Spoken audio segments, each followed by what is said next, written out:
Jopiny ma Kisumu kwayo tend kaonti no mondo bi odrangi kod wang' maber kotenore kod thuolo mag tije ndalo ma gibiro chako timo dongruoge manitie e budget mar omenda 2023-2024 e kaonti no.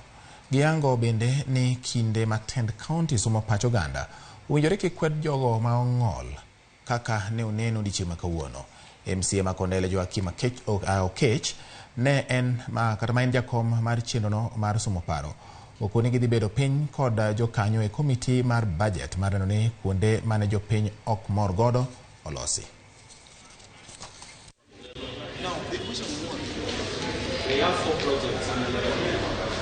Amor ni gima timore ni koro miyo jopiny ng'eyo ni ang'o gang'o ma onego timnegi to gik monego timnegi gin pesa di. Ma miyo wa teko gi ratiro mar ng'eyo kaka county government marwa ma Kisumu itayo e yor pesa kata yo mimanyo godo pesa.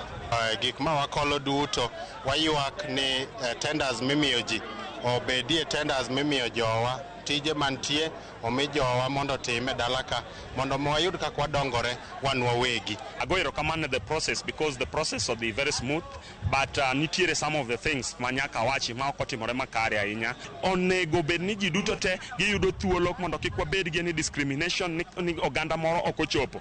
Omiyo next time wabed gi a representative of the public of the PWDs to wachak wabedi kendo gi an interpreter manyalo interpret mondo their representation oyud kaka gimbe giwinjo what is talked about. Mae en the last part of the budget eka koro projects ma jopiny dwaro mondo dhi otimre. Odiochieng' ma kawuono wabiro timo gimiluongo ni an oversight public participation. Wabiro ng'iyo ka gigo mane nie budget gin gigo manoya kuom japiny. Wadhi Migori kowuok Kisumu. Oganda e kaonti ma Migori dwaro mondo chenro mar